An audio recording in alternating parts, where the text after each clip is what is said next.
The following is a conversation between me and my good friend and colleague, Rabbi Daniel Levine. We discuss all angles of the Israel-Hamas War, including the escalations with Iran, situations in Syria, Lebanon, and Hezbollah, what is going on in the Gaza Strip, and how does all this pertain to antisemitism worldwide. I hope you enjoy. Let me know what you think in the comment section below.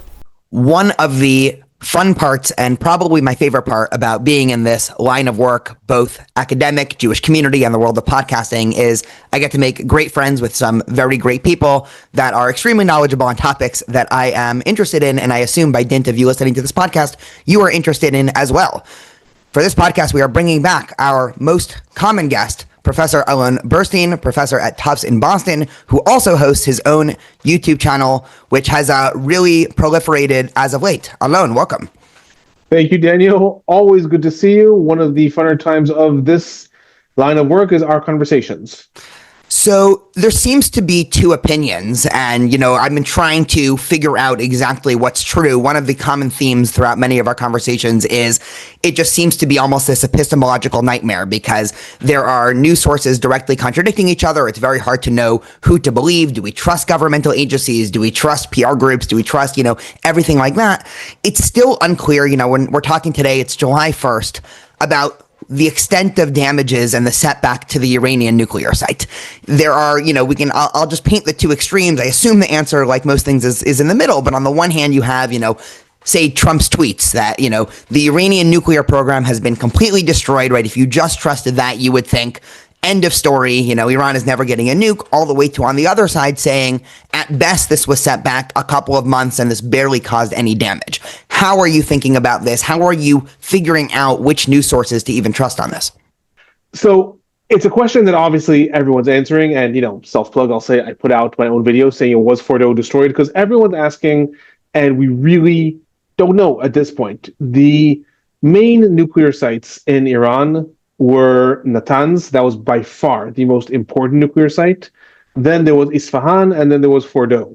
And the reason Fordo took everyone's attention is because that was the most recent site that Iran built, that was built deep into the mountains, and really there was no way to destroy it with, quote-unquote, conventional bombs. You had to have these either bunker busters, or a lot of people were saying you have to actually have commando operations.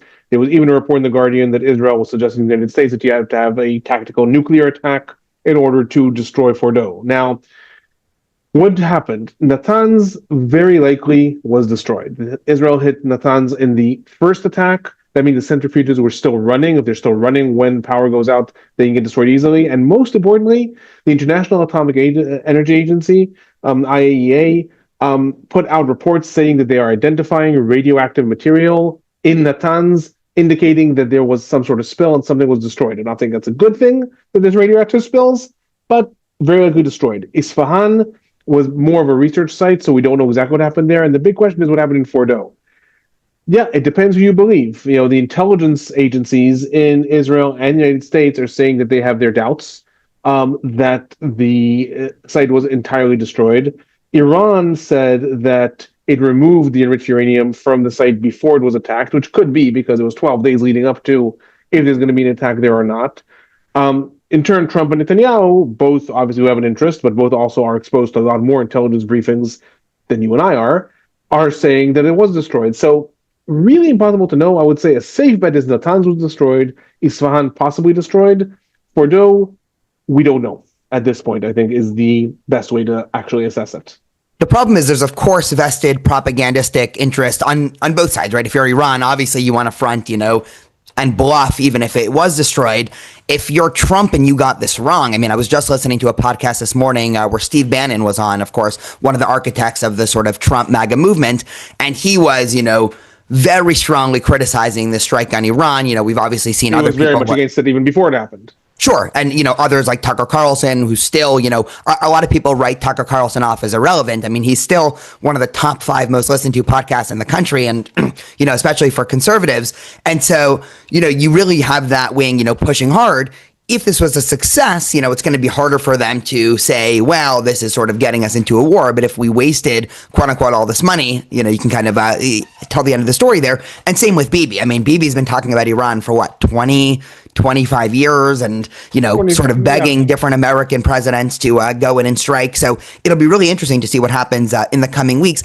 I had sort of this is sort of a more general question. Obviously, there was a very interesting episode in Israeli history that no one really talks about. That was in 1981 when Israel destroyed the Iraqi nuclear reactor. And to the best of my knowledge, you can correct me if I'm off here, that really did just end. I mean, I don't think I've ever, obviously there was the whole, myth of weapons of mass destruction, but really, in my lifetime, there's never been anybody worried that Iraq is going to get a nuclear bomb. So that clearly worked. But as the world is evolving and technology is getting better, it seems like the ability to produce a weapon such as nuclear weapon or even, to come up with some disease in a lab, it's just getting to the point where it's almost going to be so easy that you're not going to be able to militarily destroy these regimes. And so even if Fordo was completely destroyed, how are people thinking about this from sort of just an international diplomacy? Like, you're still going to have to eventually try to make some deal with some of these countries. And, it's not really a question, it's just sort of a broad commentary, but,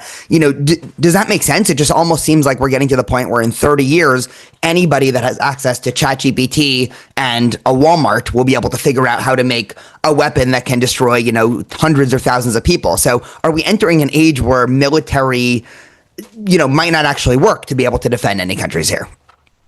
So I'll say two things about that. First of all, with regards to Iraq in 1981, there are three examples in the Middle East of countries that attempted to develop nuclear programs, and those programs didn't go on.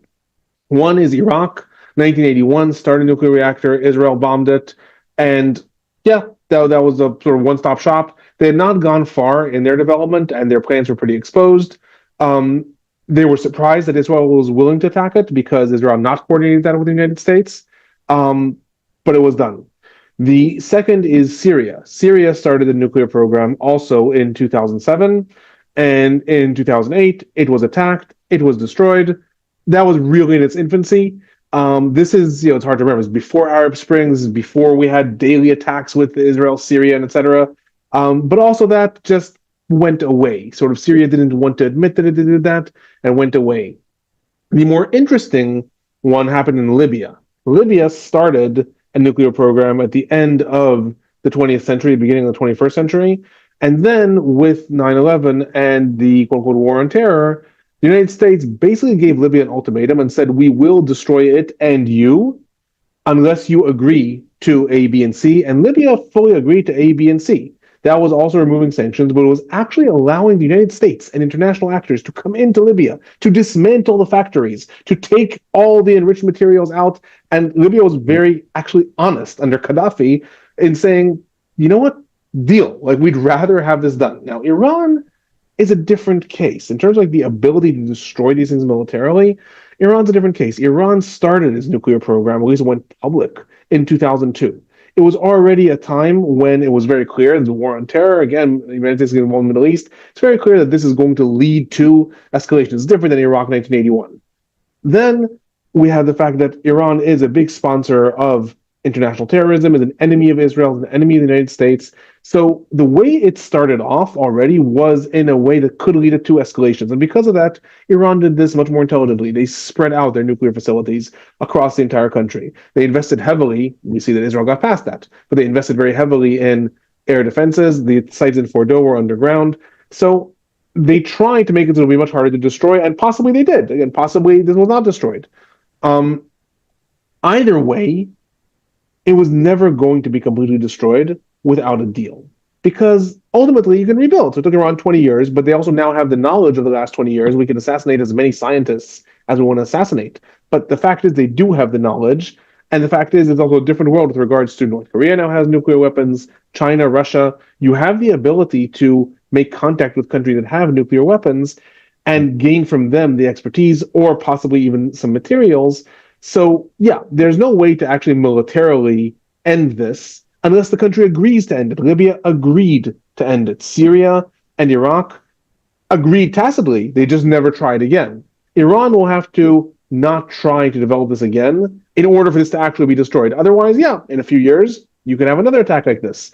So in terms of measures of success, you really cannot achieve the ultimate destruction of a nuclear program militarily, regardless of the fact that ChatGPT in the new era. Like, simply speaking, if a country wants to invest enough, North Korea. If a country wants to invest enough, it can succeed in this. In terms of anyone can build such a bomb, the problem is that building nuclear weapons actually does require a lot of not only expertise but materials that countries, I will say to some extent, surprisingly, are not actually willing to share with one another. You would think, well, why doesn't China or Russia? They can give Iran nuclear weapons. Like, why? Like, you don't have to develop them by yourself. They certainly have enough. They can give them a couple of nuclear weapons. But countries don't tend to do this. For all the countries are like, we don't care. We're this. Russia has not nuked Ukraine. It has not. There's still an international fear and taboo about this.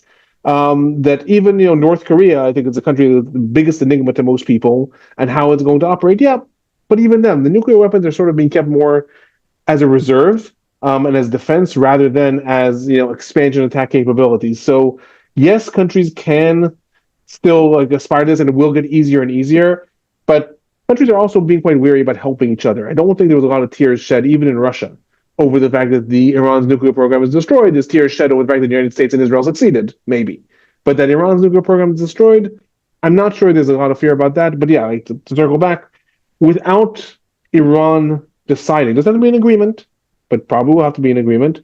But theoretically, without Iran deciding they're not going to do this again, they can do this again, no matter what. Yeah, I sort of said that a little flippantly in terms of ChatGPT, but there are a lot of people, serious people worried about maybe not for nuclear weapons, but for things like bioweapons or things like that. I mean, that now you can almost very easily, not that I know how to do this, so, it's obviously not super easy, but, for anybody with sort of, graduate level knowledge of chemistry and biology, you could quite literally, it doesn't require, tens of years and, hundreds of millions of dollars to create things that can cause a lot of havoc. And so even if it's not going to be a nuclear weapon, if there are going to be regimes and governments that are going to be able to acquire things that we don't want, it seems like military force is sort of futile at the end of the day. I mean, there is sort of, two views that, obviously Israel can debate back and forth anyway, which is, how do you actually convince another country or regime to be deterred? Do you do that through diplomacy first, and then, with the military in the background, or do you do that through military first, and then afterwards it's, well, if you don't want your regime to be toppled, sure, then you have to engage in some sort of diplomacy. It seems like that's number two. I mean, I obviously, I don't think either of us have been invited onto the back channel calls that America or Israel is presumably having with, top people. We're not going to say so here. Fair, is having with the top people in the Iranian government, but I imagine, or, I guess I'll ask this sort of a question, but I imagine that there's sort of almost a deal being cut and saying, if you promise to do X, Y, and Z, we're not going to push for a regime change as hard as, say, some of the hardliners in Israel maybe do want a regime change. And so do you think that not just the hardliners? I mean, I think that in Israel, there was deep desire to see regime change, and we saw attacks that happened against public television, there's a famous clock to count down the destruction of Israel in Iran that was destroyed. Like, a lot of this was about the ongoing war between Israel and Iran. And a lot of people do want regime change. I think the United States is so badly burnt from Afghanistan, where, 20 years later, Taliban's back, and Iraq, which we don't have to go into a lot of detail, that there's more caution. I think in Israel, there's the idea that there'll be regime change and Iran will just leave us alone. Or maybe that it'll just become a democracy and everyone will love us and it'll be happy again. It doesn't tend to be the case. If you bomb people enough times, they start to love you. But possibly like that was some sort of aspiration. But in general, yes, it is like something that the question is: do you do diplomacy or do you do military action? Clearly, Trump wanted diplomacy. I think that he was actually just angry that he didn't manage to get it done. I think a lot of things that he thought that he would get done diplomatically to end wars, the war between Israel and Hamas, the war between Russia and Ukraine, Israel, Iran, the only one that he actually was able to end, or at least temporarily end. So with diplomacy was when he called him Netanyahu before his inauguration and said, you're signing a ceasefire. And the fact is, Israel just signed a ceasefire on terms that were far worse than what Biden had proposed, but Netanyahu just agreed because Trump said so. And, I think he's been frustrated with that. And I think he got frustrated with Iran that he didn't manage to make a deal and just said, okay, Israel will attack. And then, we'll see if Iran comes back. I think he expected Iran to come back very quickly and say, okay, we'll make a deal. And I think, again, 12 days later, he was surprised that they didn't. And so that's when he escalated further and further towards military action. I think, though, at no moment did I think that he actually thought that the United States should instigate regime change. Maybe he did. He said in some of his tweets, why not? But also, he was pretty adamant against Israel when Israel was talking about it, saying, no, no, you're not doing that. So that's in terms of like regime change and what it is. One thing that I will say that's a very unpopular position, and I'm not saying it's my position, I'm saying it is a position in the world, which is to convince Iran to not have nuclear weapons. Iran has a claim that it makes back saying, okay, we want to completely demilitarize Middle East from nuclear weapons, and there's only one country in the Middle East that has nuclear weapons. Israel denies it has nuclear weapons, but everyone knows that it does. Now, we could debate the morality of which country is more moral, which country do we trust wouldn't use nuclear weapons, wouldn't give it to terrorists, all well and good. But when it comes to international diplomacy, Iran's not the first one to say, well, if you're letting Israel get away with that, then you can't demand that we don't do that. Iraq, by the way, did that also in 1990 when it invaded Kuwait and was going to invade Saudi Arabia. It said, we'll withdraw. We want an end to all occupations in the Middle East. Otherwise, we're not willing to negotiate. And thus we had the first Gulf War because Iraq was not willing to negotiate. So like drawing a comparison to say, but you let Israel get away with this, so don't come to us and say, no, we don't do that, is something that's done often in the Middle East. Why is Israel, this is kind of a non sequitur, but you brought it up.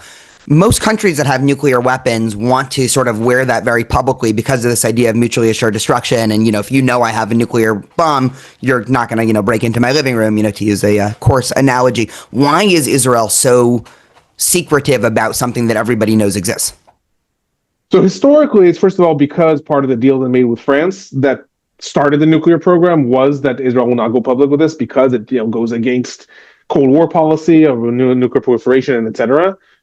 So that's one. Two, it's because back at a time when not everyone knew the nuclear reactor was in Dimona, that would become a target.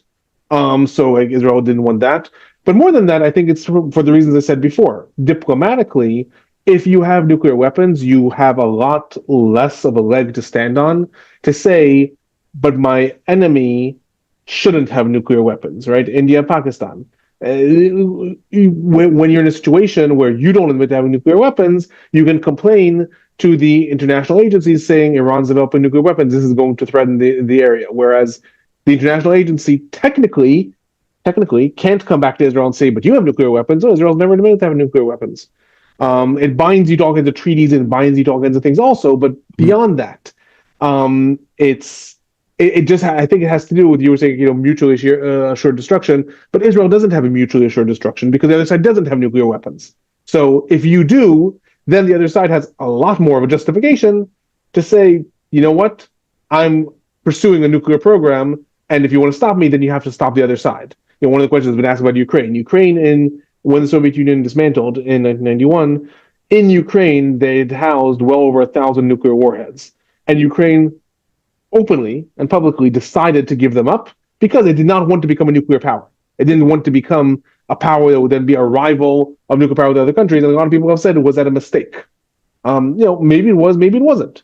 But when you have nuclear weapons, that puts you in a certain standard with regards to the other side, that countries like Ukraine said, I don't want to be in that. I don't want my enemy to have to develop nuclear weapons to contend with me.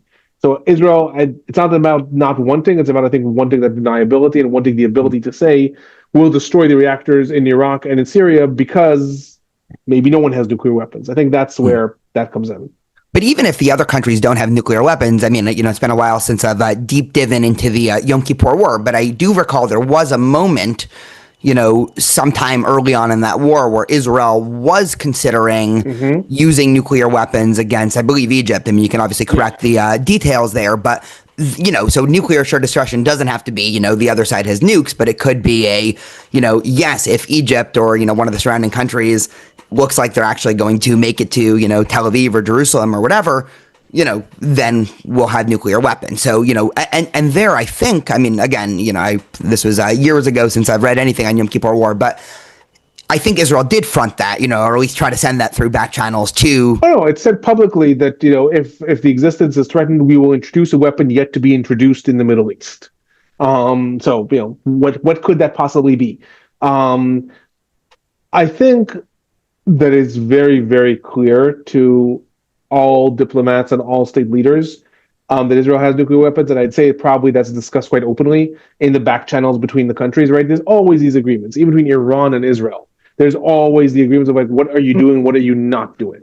What is the levels of what we're doing? What are the levels of what we're not doing? And Iran has another at least 1,000 ballistic missiles and had the launchers and didn't launch them all. And in turn, Israel has God knows how many Mossad agents on the ground. God knows what they could have done in the air. They didn't do. They still keep it on the level of this is the extent that we're doing now. Also, the United States announced, attacked Fordo, and it's done. And we're done. We're not doing more. And Iran then warned the United States before its attack on its base in Qatar. So I think Israel does tell people in back channels informally, and certainly diplomats, like, look, you don't want to do that because you know we have this. But officially for international treaties, it wants to keep it secret. Just to be clear, I agree with you. I think it's stupid. I think it puts Israel in a worse position internationally. And I think it's like playing a game that theoretically, well, we're all playing. Yeah, but most people aren't really. Like at the end of the day, we all pretend to play the game, but when push comes to shove, Assad uses chemical weapons. So like, I think it's a pretense of like, well, if we don't say so, then we're not obligated to A, B, and C, and the other side can't say that we do.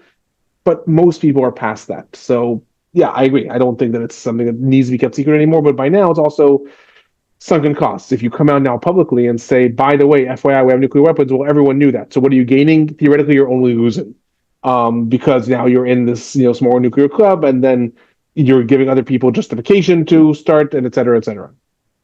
You had mentioned the Mossad, sort of operating on the ground. One of my favorite books, was Ronen Bergman's Rise and Kill First. I'm still waiting for him to write a round two on the last couple of years. But one of the many reports was that Israel had, some unknown amount, but it was a very high number of Mossad agents on the ground in Iran. This has also led in the last week to sort of a governmental, I don't know how to put this in, more academic terms, but, rounding up of anybody who, reeks of suspicion, including, I believe, 700 or 800 Jews. But in terms of the Mossad operating, I mean, what do we know about the Mossad operating on the ground in Iran? Are these mostly people that are being trained? Meaning, are these Israelis that are then, sneaking into Iran and, acting from the Mossad? Is this the Mossad actually touching base with Jewish communities in Iran or even non-Jews in Iran that for a whole variety of, reasons don't like the government? Is it a mixture of both? What's happening here? So, first of all, in terms of the people who have been arrested in Iran, the mass arrests that happened in the Jewish community, according to reports, they've all been released. Like that was for interrogation because they were following Israeli websites and things like that. There's been a lot fewer arrests of people who are suspected to be Mossad agents. There have been.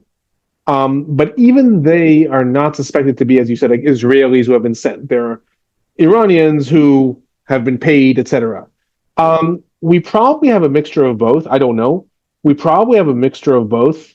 There certainly have been Mossad agents on the ground in Iran, and we saw this with the stealing of the nuclear archive. And that was Mossad agents on the ground in Iran who were doing that. That was in 2017, I believe. But most of the time, people are working for the Mossad, and I would say a large part of the time they don't even know that they're working for the Mossad. Like the way these things happen is almost like the beeper operation with Hezbollah. Like Mossad set up a shell company, but most of the people who were employed there and actually doing the messages and doing the shipments and deliveries didn't know that they were part of a Mossad operation. So like that is often how these things work. I know less about the Mossad activities in Iran, but I know, for example, in the Palestinian arena, very often there is an agent. There's on Mossad and Shabak, but there is an agent who gets in touch with someone and says, "Find me 10 people who are unemployed who just need some work." And just tell them that, we're running a survey on something. And then they're told, yeah, whenever that person leaves the house, just you'll send a message to this number. Why? Because we're doing a survey on something in the road infrastructure. And they have no idea that they're transferring that information back to the Shabak. So I think there's probably lots of different levels of the Mossad activity. Some, like the top is, of course, agents on the ground. Then there's people who are employed by the Mossad and are doing its bidding in Iran. And then there's probably a large group of people who have no idea they are actually part of the circle. Two things that are interesting about the Mossad's activity. One is the extent of penetration to Iran. I mean, I told people, and again, a lot of people don't like this comparison, but I said like Iran is experiencing Israel is doing to Iran what Hamas did to Iran October 7th. I mean, like the level of breakdown of the myth that the other side is deterred and that we know what's happening and that there's no way they would ever accomplish this. I mean, the Mossad managed to take out Iran's air defenses both by planting sabotage and also through technological means. Apparently, they had, according to a report, they had trucks that had technological means to disrupt the radar, or whatever, and just drove them around to the different air defense areas during the night of the first attack and just completely disrupted the air defenses. I mean, that is levels that Iran was not expecting, and they completely just like blew their myth of they are defended, much like for Israel, the myth of defense against Hamas was blown on October 7th. A second thing that I just want to mention, because it's just interesting, is the role of Ismail Qani. Ismail Qani is the head of the Quds Force of the Iranian Revolutionary Guards. He is the person who he replaced Qasem Soleimani, and his position is interesting because that puts him as the person who's in charge of exporting the Iranian Revolution. He's the person who is in charge of coordinating with Hezbollah, with Iraqi militias, with the Houthis, with to a much lesser extent, Hamas and Hezbollah and Palestinian Islamic Jihad, etc.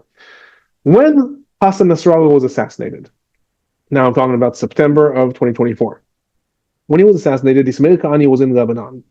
He then disappeared for 5 days.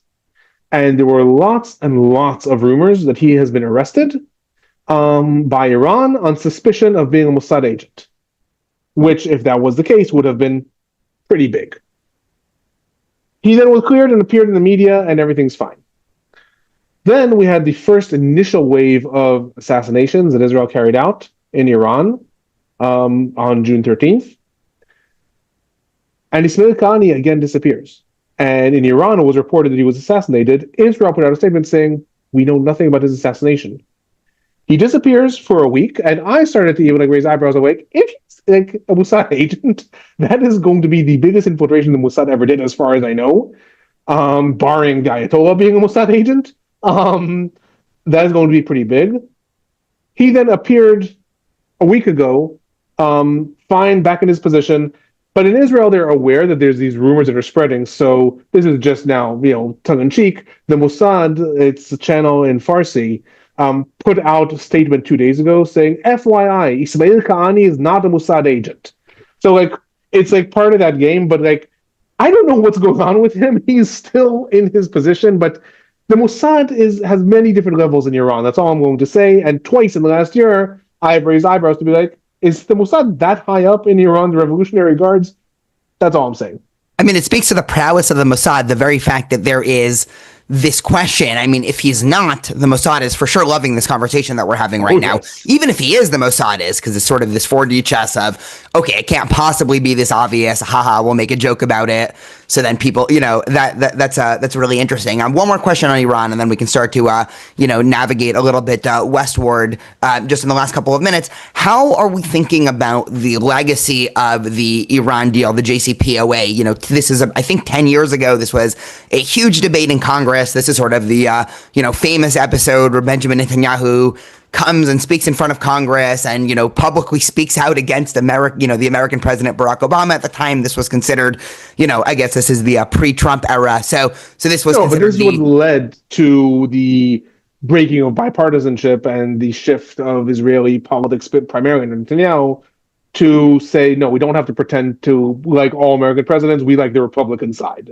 Sure. No, I was saying, pre-Trump in terms of, now, politics in Congress kind of just seems like anything goes in the last, couple of years. But this is back when, this is back when that looked strange. This is back when Fox News was upset that Barack Obama was wearing tan pants. Just to get us into a certain time of political norms 15 years ago when, the biggest news story was he's not wearing a proper black suit. And, this is very scandalous. So it was that time. But anyway, was this just the nuclear deal just a failure, as people were saying, and it didn't actually work, and it just kicked the can down the road all the while freeing up funds for Iran, funding Hezbollah and the Houthis and such? did the nuclear deal work and it's because, Trump pulled out of it that is the reason why we're in the situation now? What is sort of the legacy? I mean, obviously it's a building legacy, but, as of now, 10 years later, what's the legacy of that deal? I mean, I think, unfortunately, like most things, it's going to end up depending on political allegiances, how you look at it, right? Those who look at it, you once said, one of the things I quote you on often, is that October 7th is going to end up proving unequivocally to both dovish and hawkish elements in Israel their point. Like everyone's going to say, look at October 7th, that proves my point, coming from complete opposite positions. Similarly, I think those who were in favor of a more diplomatic, dovish approach with Iran are going to say Trump pulled out of the deal, reimposed sanctions. At this point, Iran is not violating the deal. The United States violated the deal. And so Iran was free to do whatever it wanted. And then look at where we come 7, 8 years later, we have military hits on nuclear sites, right? That's going to be those who wanted the United States to stay in the deal. In turn, the other side is going to say, look, we made that deal, and then they violated it. Iran, Netanyahu convinced Trump that Iran was going to violate it and was still going for a bomb, so Trump pulled out, and even that didn't work. And then you had, again, attempts at diplomatic resolution, and you ended up in this, so diplomacy failed. So people are going to build the narrative based on their political allegiances. The one thing that I will say is the deal that the United States proposed to Iran before Israel's attack, that Iran rejected, that Trump proposed, pretty much the same deal that Obama had with Iran. So Trump pulled out of it, and it was never going to work. And then 10 years later, it was pretty much the same deal, which leads me. I was asked about this, why are they doing that? Because one of Trump's key focal points is that he always does the opposite of whatever his predecessor did, because that's all bad. So the predecessor, when he came in 2016, 17, was Obama made the deal, I have to pull out. Then Biden didn't sign a new deal with Iran, and Israel's maybe going to go to war. Okay, no, I'm going to do diplomacy. I'm going to resolve it. It's always the opposite of what the predecessor did, but he was basically going for the same deal. Now remains to be seen, because his latest statement on the talks is that there will be talks at some point, but maybe we don't even need a deal anymore.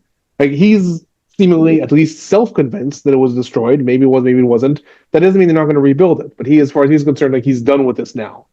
And I think if we look at it from the politics mindset, the reason for that is, unless he does go for a third term, it's done in his term. Iran's not going to develop a nuclear weapon in the next 3 years. They could have possibly if we were talking a month ago, they could have done it during Trump's term as president. Now, even if there was only badly damaged, very unlikely that they could do it in the next 3 years. So as far as he's concerned, he has done that. And then, if they develop a nuclear weapon later, maybe that will be someone else's problem. I don't know. But most recent thing is he doesn't even know if we need a deal. Okay, so one of the groups that we have not really heard much about over the last couple of weeks that is somewhat surprising is Hezbollah. Hezbollah was obviously a major project of the Iranian regime.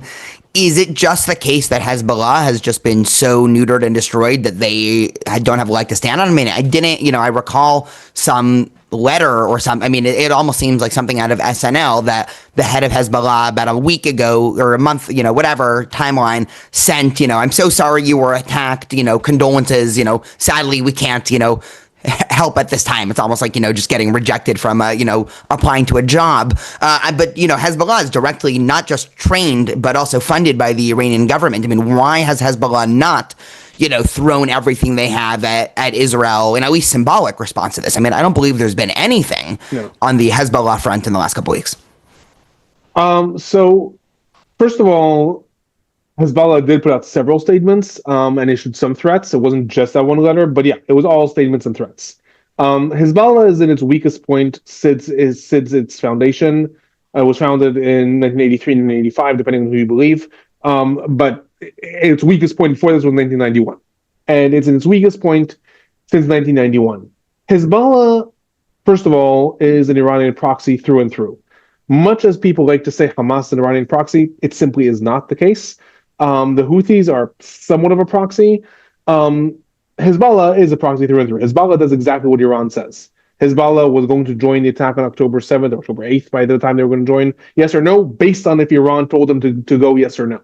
Um, Hezbollah didn't react, first of all, because Iran did not tell it to react, / told it not to react. They don't make their own decisions when it comes to attacking Israel or not. And that's important also to remember. So the question then becomes, why did Iran not tell it to act at this point? And I would say that Hezbollah is the example. I actually just recently wrote an op-ed about this, see if it gets published or not. Hezbollah is the example of how you actually can achieve a version of Netanyahu's favorite buzzword, total victory, versus what's happened with Gaza and Hamas. Because in answer to your question now, has Hezbollah just been beaten back so badly? No, no. They still have, according to Israeli estimates, several tens of thousands of rockets, some of them long range, some of them short range.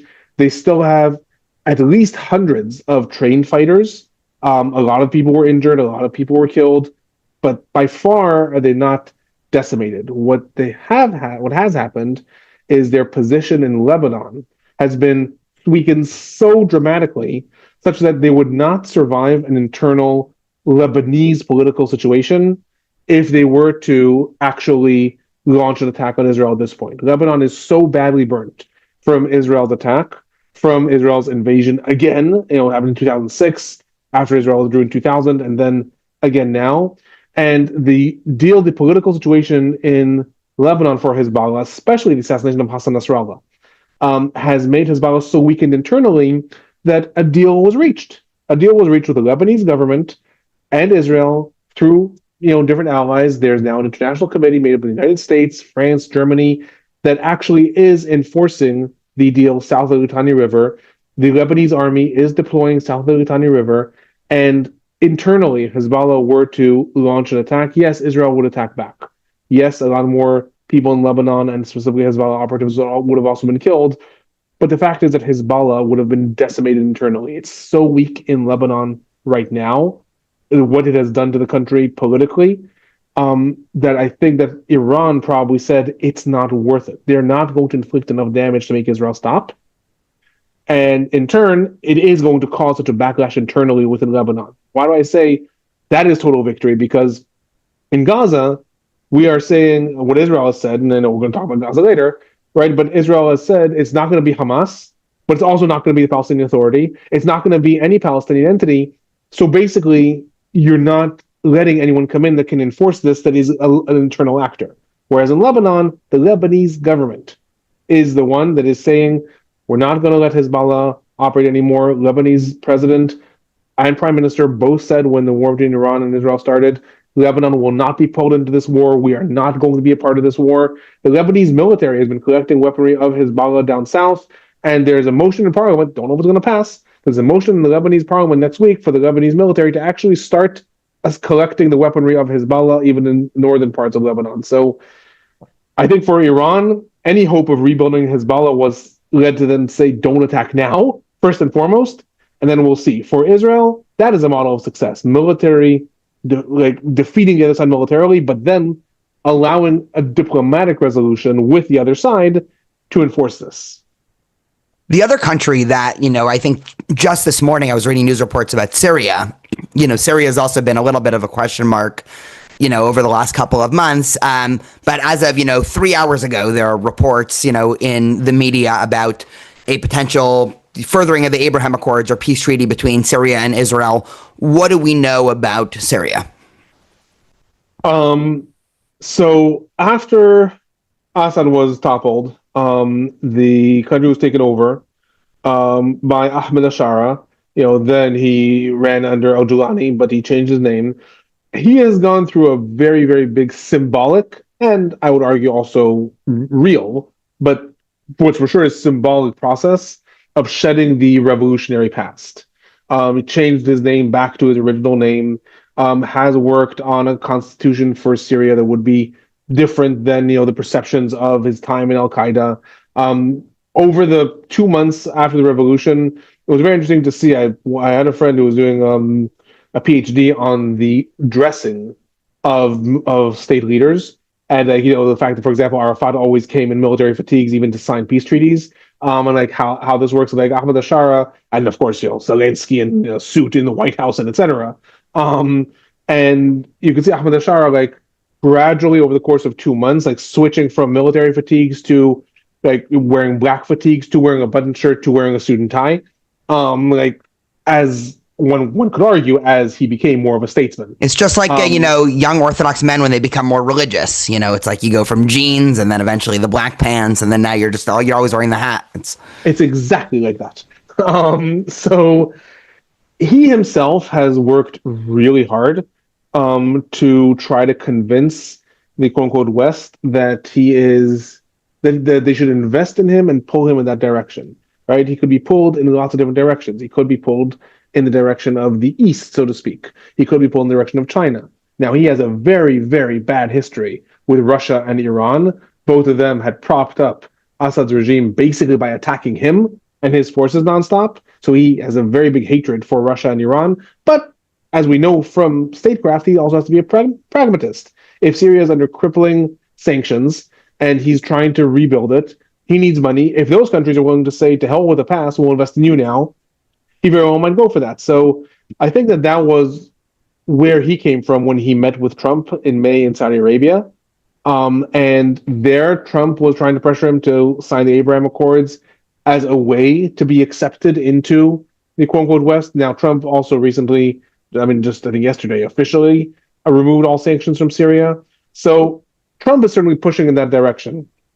In Israel, there was a report last week that I'm just going to say, I don't think you saw my latest upload because I did talk about it there, but you only heard about this morning, apparently.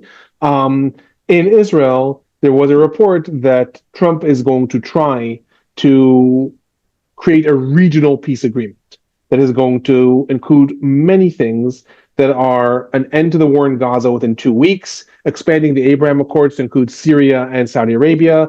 Israel is going to say that it is willing to have a Palestinian state in the future. So somehow the 4 Arab countries are going to come take control of the Gaza Strip. The United States is going to recognize part of Israel annexing Israel annexing part of the West Bank. Lots and lots of things. On the one hand, sounds completely like a pipe dream. On the other hand, we also know that, again, if we look back a year ago or 2 years ago, just imagine we're in July of 2023, imagining what has happened in the last 2 years in the Middle East, none of us would have thought this. So who knows where we'll be in a year from now? Just like put that out there when people are like, that's not realistic. I'm like, okay. But let's remember, we don't actually know what's going to happen. The reason that is being pumped, I would say, is because Trump really wants the war in Gaza to end. Netanyahu will not give him the end of the war in Gaza because it is going to lead to the toppling of his government. So I think that Trump is trying to say, okay, but if you present it as a package that's a regional peace agreement, that Israel can get recognition from Saudi Arabia and from Syria and possibly in Lebanon, maybe that'll sweeten the deal. The hawkish elements in Israel have already said no, it won't. But many of our supporters have said that still means we will not end the war in Gaza. The biggest challenge with that is that, according to the report, this was all cooked up in a conversation between Netanyahu and Trump after the attack in Fordo. And when I saw that, I was like, that's all well and good. So we have Israel and the United States agreeing on a regional peace treaty between Israel, Syria, Saudi Arabia, the Palestinians. I don't see the other sides that have agreed to this. Maybe they will. But Hamas has to theoretically agree to that too.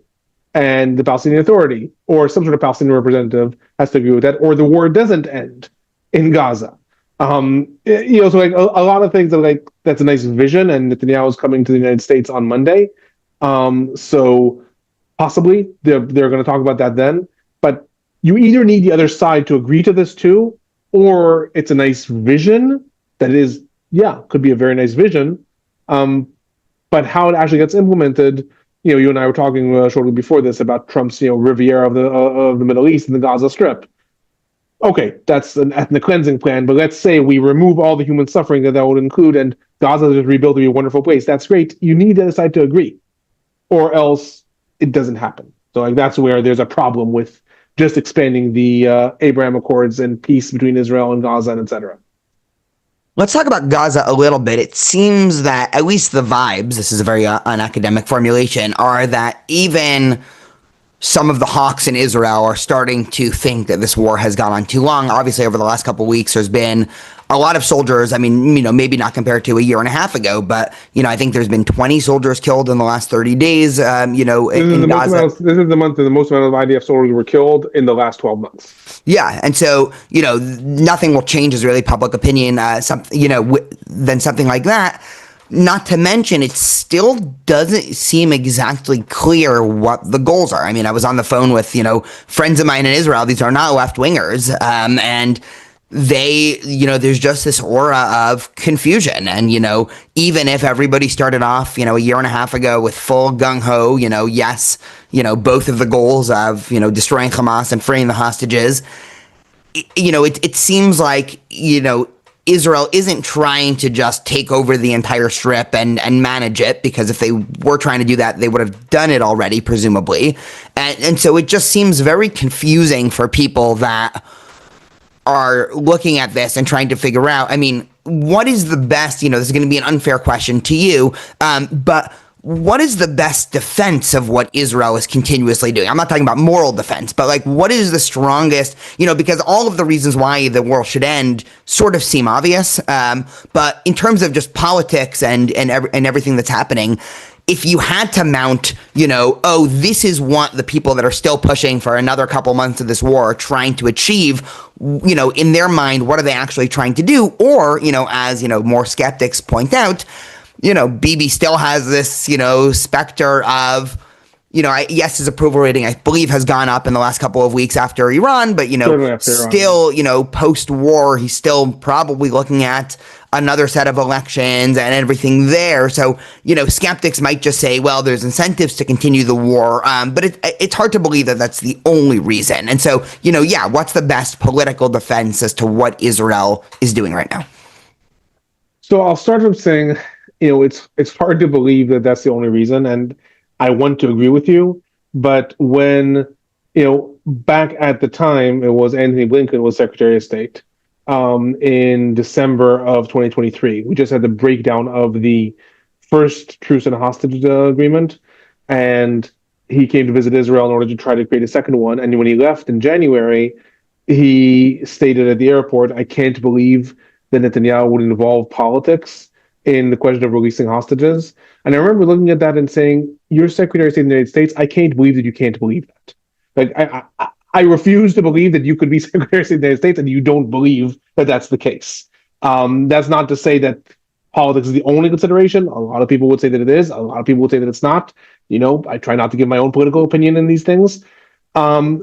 But certainly it is weighed in, and Netanyahu has been open about that. He has openly said that. Ben Gvir has openly said that he's used his political weight in order to stop hostage deals. So that is certainly one of the heavy factors, if not the heaviest. That's in terms of what the sides themselves have said. In terms of and again, I'm sticking to your question. I'm not going to give a military defense of Israel's military actions in terms of war crimes or crimes against humanity or not war crimes, what is committed or not committed. We can talk about that. But in terms of theoretically aspiring to achieve the goals, the war aims in Israel have expanded twice throughout the war. And the two expansions that were done, one related to the north and Hezbollah, and one related to the West Bank. The one in the West Bank, which was spearheaded by Netanyahu and Smotrich in order to convince Smotrich to stay in the government when the last truce happened, is the most expansive. The largest goals of the war right now have to do with the West Bank, don't have to do with Gaza. They're in detail about securing the roads and punishing terrorism and increasing the safety and et cetera, et cetera, et cetera. The war aims when it comes to Gaza remain relatively succinct, and it's freeing the hostages, destroying Hamas, and ensure that Gaza is no longer a threat to Israel. So, but is it just the case? I'm sorry to cut you off. Is the IDF just almost, I guess, I read this fascinating book. I've been trying to figure out how to weave this book into any, podcast episodes, because it has nothing to do with anything I normally talk about. But it's called The Last Season. It's about a national park ranger who went missing in the Sierras, the mountain range in California. And they describe all these different theories of how to check for lost people, in nature. And so, there's some theories that you just, almost create a line and, try to walk straight, and others that you try to figure out, based off of evidence and intel. I mean, is Israel just doing some version of that? Just, going to neighborhood, checking, house by house for hostages, checking a tunnel, then pulling out to letting Hamas come back in, only to do that a couple of months later? Because that's kind of what it seems like in a lot of places where, I'll read or, I'll listen to, some of your YouTube videos, and you'll talk about fighting in neighborhoods where 3 months ago it was said Israel has complete control over this area. And so, is that, because that's kind of hard to, I mean, it almost seems, I don't know, it just seems hard to believe that, this bifurcated window where we're talking about how Israel's success against Iran has been unparalleled and crazy, and oh my God, how are they doing it? And then meanwhile in Gaza, they're operating, without, it seems like, at least without a ton of foresight, and even people like us are sitting here thinking like it just doesn't really seem clear what their plan is. So that is how the IDF was operating in the first year and a half almost. It was basically going neighborhood by neighborhood, city by city, clearing out the area, meaning that it is attacking Hamas, going through tunnels, obviously working with a lot of intelligence. There has yet to be a case where the IDF has stumbled upon hostages and rescued them. There have been cases where the IDF has stumbled into an area and therefore hostages were executed, because they thought that there was a rescue operation happening. That was 6 hostages in the tunnel that the IDF didn't even know they were there. So they theoretically are checking area by area. There's obviously been rescue operations of hostages, but that was not due to this ongoing fighting. That was due to intel and specific commando operations. So until now, yes. Until I would say 5 months ago, yes, it was the IDF going into an area, fighting, clearing it out, a lot of destruction. Usually, it depends on the time of the fighting, either forcibly evacuating Palestinian population or recommending that they move as a result of mass bombings and fightings and etc., and then pulling out. And then Hamas would come and, yes, absolutely rebuild. There's no infrastructure. So the only governing infrastructure is Hamas. So we think of Hamas, we think of the Al-Qassam fighter, but also any bureaucrat, a police officer, mayors, people who come back to a city that's been destroyed and say, okay, let's start rebuilding. Let's get up some child services. Let's get up some medications. Let's try to establish some food and running water. Those are all members of Hamas's government. So for the first year and a half of the war, or year and 4 months of the war, pretty much that's what happened. Israel went into an area, whether it was Gaza City, Han Yunis, or Rafah, and then pulled out. And then Hamas came back to rebuild. Then we went in again. There have been 3 major invasions of northern Gaza so far. In terms of since then, and since the return to fighting specifically on March 18th, we had the end of the ceasefire, and the return to fighting.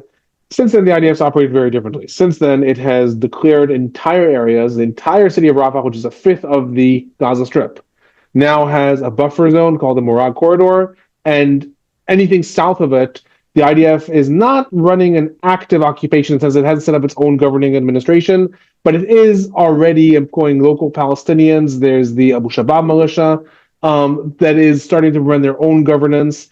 And the IDF is theoretically keeping Hamas out of there because it is running, anyone who comes into that area, which is a fifth of the strip, has to go through IDF checkpoints. Then there's another one that's rumored to be being built to do the same thing in Han Yunis. And in the northern parts in Gaza City, the IDF also has been fighting, but it's taking up permanent positions much more. Right now, the IDF is permanently in positions in the Gaza Strip between some say 65%, some say 75% of the Gaza Strip. But it still doesn't tell you, so what?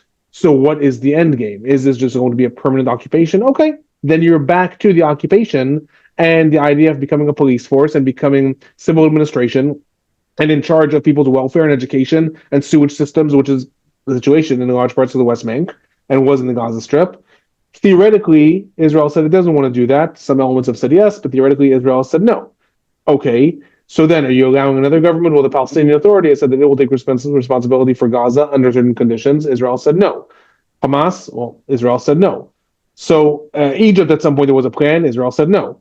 So there isn't a good answer to So what is the end game? Where Israel is running into a problem just in the last 2 days is there was this new military operation, right? Gideon's Chariots. That's the military operation that was launched on March 18th that is supposed to completely destroy Hamas and achieve this measure of control in the Gaza Strip. But the chief of staff, Eyal Zamir, came to cabinet yesterday and said, we're running out of what to do with Gideon's Chariots because we can't advance more without risking the hostages' lives. So you have two aims of the war: bring the hostages back and destroy Hamas. We cannot advance anymore, according to intel. I believe the IDF probably knows where most of the hostages are, but can't get to them. And therefore, we can't advance more. So now the government's going to have to decide what is it doing. But the fighting has changed. Israel has taken up a lot more permanent positions in Rafah, in Gaza City, and Han Yunis, but that hasn't brought us any closer to a clear understanding of what is the end game. And in this, again, I have to go back to what I said about Hezbollah, because this is what I said when people were asking me, starting October 8th of 2023, people were asking me, can Hamas be destroyed? My answer was no. You cannot destroy. There is virtually no precedent in the world of a terror group being destroyed militarily without a diplomatic resolution that then comes in order to enforce this. It's maybe 1 out of 4,000 cases where that happened, and in Israel-Palestine, certainly we're not going to see that happening. So the idea that you just have total victory by destroying every Hamas member, that's like destroying every Hezbollah member. But like I said, that's not the case. Hezbollah has probably at least several thousand rockets left, and all it takes is two people to decide to fire a rocket into Haifa, and again, you're at war. You cannot go and kill every single person who can do that. You have to eventually have them either want to not do that or be enforced by some sort of local government to not do that. So with Hamas, again, you're either going to need to have some enforcement or you're fighting a perpetual war because you're not going to be able to destroy them by simply killing every single person who might think that I want to commit an act of terror. That just doesn't work. Are you familiar with the journalist Harvey Vretev Gur? I know the name, but I mean, you clearly were looking something up meanwhile, so help me. Yes, there is a follow-up question. That's not just a no. He's a Times of Israel journalist. He's been appearing on many of the top podcasts over the last couple of months as sort of a commentator on the war, and he delineated a theory that I hadn't really heard anybody else delineate before. So I'm probably not going to do it justice, but his view is that at least on the theological elements of groups like Hamas and Hezbollah, that there is this idea that was really perpetuated in the 18 and 1900s from certain Islamic theologians that military victory and vice versa, military losses are actually deeply connected to God's will, and so at times when there's military success, this points to the obvious, success and truth of Islam, and it's one of the reasons why, at least as he explains, in the 8th, 9th, and 10th centuries, as Islam was spreading, this was seen as, proof positive for the, truth of this. And so the way that he frames it is the Islamic world is sort of at a crossroads right now, because if you keep losing all these military battles, that in some sense, we see that as, okay, you've lost a war, maybe this has political repercussions, but he says this is actually the equivalent of, I don't know, showing a religious person, Darwin and saying, well, how do you explain this? And so his idea is that you actually can defeat, because usually you hear this idea, you can't militarily defeat an idea. And so, in the last podcast I listened to with him, he has said, well, that's not true when your idea is actually based off of some amount of military success. I'm curious, what you might do with a theory like that. I know it's a little bit, out of left field. So the academic version of that is a theory that was laid down by Mark Juergensmeyer, full disclosure, one of my supervisors in my dissertation, and also full disclosure, my dissertation somewhat disagrees with him, that says that religious actors don't fight on the same playing level that secular actors fight. He says that there's this concept of cosmic war. And when you are a religious actor, several things that we as secular actors, modern militaries, take into consideration don't come into consideration. And, there's a lot of things where obviously with regards to death and with regards to what it means to have success and failure, but one of the most key elements of it is the perception of time. And he says, when you look at yourself as fighting on God's side against the forces of evil that stretches back for thousands of years, your life becomes so insignificant, and your moment in history can be a significant moment, but it also is just a link in what's going to be the next 1,000 years. And therefore, if you suffer defeat, that doesn't matter because God's going to eventually win. So maybe you suffer defeat now and you don't know why this is going to lead to victory. And certainly our religions have these traditions, right? You have to be enslaved in Egypt in order to get to whatever in Judaism. Or possibly you suffer defeat because you weren't pious or zealot enough. And he actually, well, one of the things that he wrote about in his book, which is on the shelf back there, is when he went and did interviews with Hamas leadership. He went in the 1990s and met with Ahmed Yassin and Abdulaziz Rantisi, the founders of Hamas. And among others, he asked them, now I'm not quoting directly, but among others, he asked them something like, okay, but you're saying that you're going to defeat Israel and the Jewish presence in the land of Palestine, but that doesn't seem likely. Like in the 1990s, or Oslo agreements, even the main Palestinian actors were stopping saying they're going to defeat Israel. That doesn't seem likely, yet you still believe in this. And when he looks back and he says, and I think it was Abdulaziz Rantisi said, so it may take another 200-300 years. How long did it take to defeat the Crusades? Like when you have that perception of religion, then very often looking at defeat doesn't mean that you're actually defeated and your idea isn't defeated, which, by the way, is not limited to Islam. This is not different than when Orit Struk of religious Zionism or Smotrich have said that we're living in a miracle time, that we're living in the best of times. When Aryeh Deri says that October 7th was what saved Israel because it showed us the path of God. Like religious actors, that is how they tend to interpret tragedies when they happen, when defeats when they happen. They tend to find ways to say this is part of a larger story that we will come out on top in all religions. And when it comes specifically to violent actors, the violent defeat doesn't tend to defeat the narrative or defeat the story. But again, I'll say we don't have cases, and my dissertation was actually looking at secular and religious terrorism. We don't have cases, almost non-existent, of religious actors saying, I'm done with the fight. And we also don't have cases of terrorists in general, but specifically religious actors, being defeated solely militarily. We do have cases of religious violent actors who, when from within their own population, a different government and enforcement and whatever mechanism is set up, have found ways to absorb themselves into the political establishment, have found ways to lay down arms, have found ways not to say publicly, when we were wrong, God was wrong. No.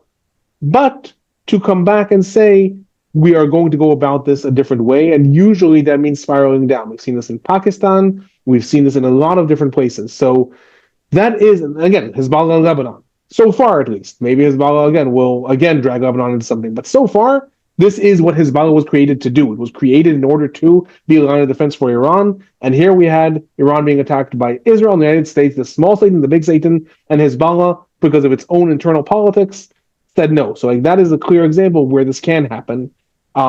Militarily, solely militarily, it would be unprecedented internationally if it happened. Let's put it that way.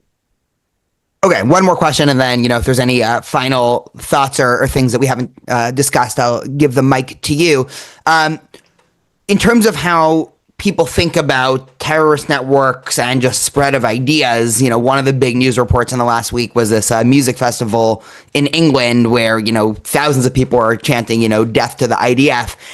In terms of people who study, actual violence breaking out in the streets, what is the connection between that and, say, increased security and danger for your average Jew walking around in the street? I mean, is this something that is, because, every Jewish organization, and I've probably had this, happen at least 20 different times, given events in the last 2 years where I get all these emails, on Thursday or Friday saying this weekend the FBI has, advised that you up security. And, I'm thinking, why this week and not 2 weeks ago, and why not next week? Is it really just in the immediate aftermath of something? It's more likely to have something else, so just how are people thinking about this? Again, not a specific question, but just sort of a vague amalgamation of things, and we'll see, if you can help make sense of it.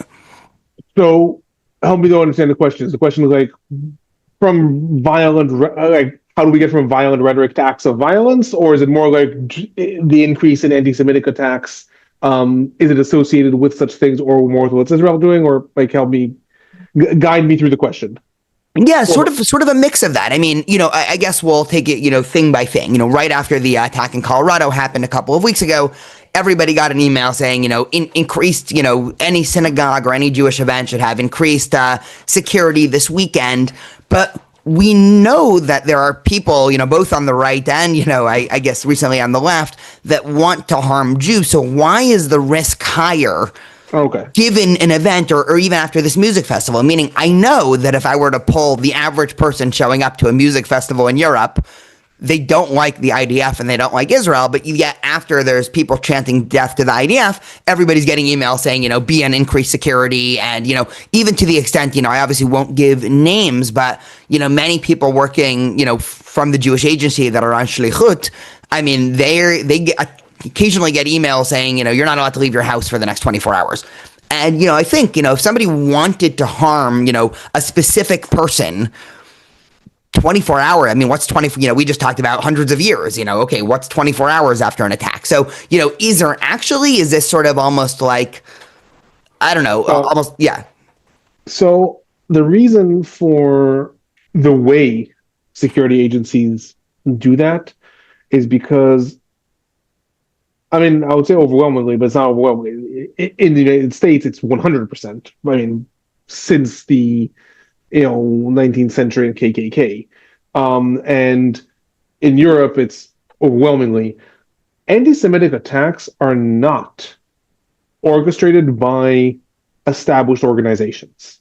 They're not orchestrated by Hezbollah, ever since Argentina and then 94, sending an attack unit. It's very different than ISIS sending a unit to attack, the music festival in France or the airport. What was that? I mean, there was too many airport attacks. It's very different than an organized unit that goes sent on a mission. I don't think I've ever heard you, forget about some fact about terrorism. This is, I mean, now, sadly, the list has been added to, every couple of weeks. But that was you could see how uncomfortable I was with that moment, and I was debating of to quickly try to name it or just let it go. Well, I'll let you off the hook. I mean, you have two young kids, and so we can, just thank you. Blame it on little this sleep. One time, but a non-precedented way. But thank you for drawing attention to it. It's the exception that proves the rule. Don't get me wrong. It's like, oh my goodness, we all have to, take notice of this, and that, then 99.9% of other times where you say a fact, people should be like, oh, okay, he obviously. Thank you. I'll do the comparison by two attacks that people have heard of in the United States. 9/11, most people have heard of it. The Boston bombers. Right, 9/11, Al Qaeda sent units to infiltrate the United States with plans. They knew exactly where they were going to attack, when they were going to attack, and how it was going to be.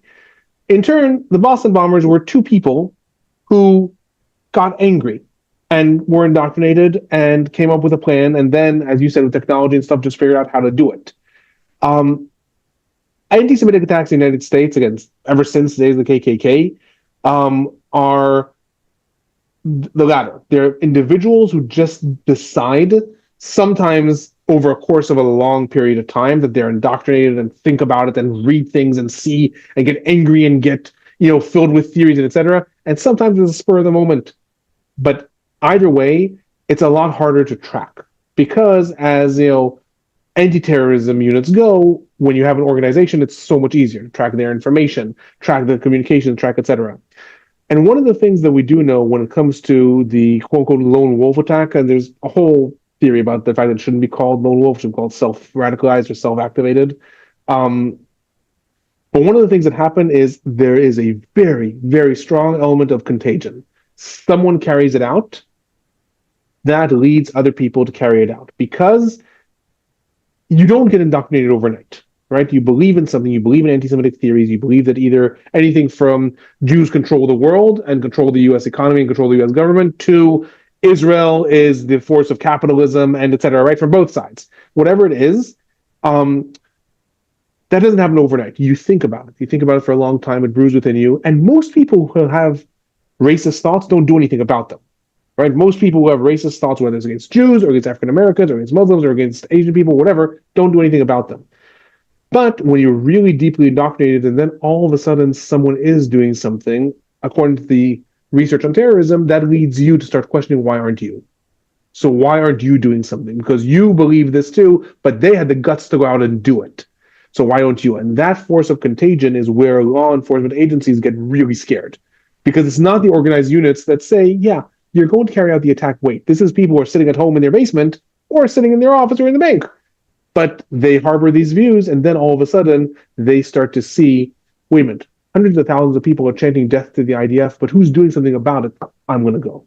It's time for someone to lead the way. So like that's why often around specific things, and it is less about Israel carried out a horrendous attack in Lebanon or in Gaza. Yes, that will contribute, but that's almost like just feeding something that people are seeing all the time if they're harboring these views, and that's just more fuel to the fire.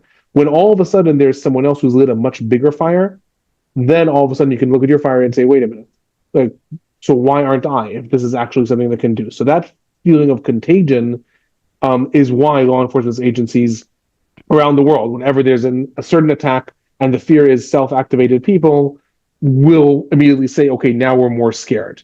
And by the way, same thing happens daily almost in the West Bank when there is a Palestinian attack on an Israeli settlement or on the IDF. Immediately everyone's like, there's probably going to be another one, because there's certainly a lot of hatred among Palestinians for settlers and for the IDF, but someone else had the guts to go out and do it. And similarly, when there are settler attacks against Palestinians, or in the last weekend, we've seen actually quite severe attacks against the IDF as well, wouldn't you know, the next day that happened again, even harsher, because it's the same self-leading mechanism. It's not organizations that are sending out to do, and that's why there's this big fear of what we call contagion. If people found this conversation valuable, highly recommend you go on YouTube and check out @Alon Burstein. He gives multiple times a week, short, 20-ish minute, really overviews of what's going on. He also is a frequent guest on a variety of news shows. Alon, thank you so much. Thank you. And if you're seeing this on my channel, check out Daniel's channel. He gets full credit for me starting the YouTube channel because he's been pushing me for years to get more active on social media. So give us both that credit. Well, thank you again, Alon. I'll talk to you soon. Bye.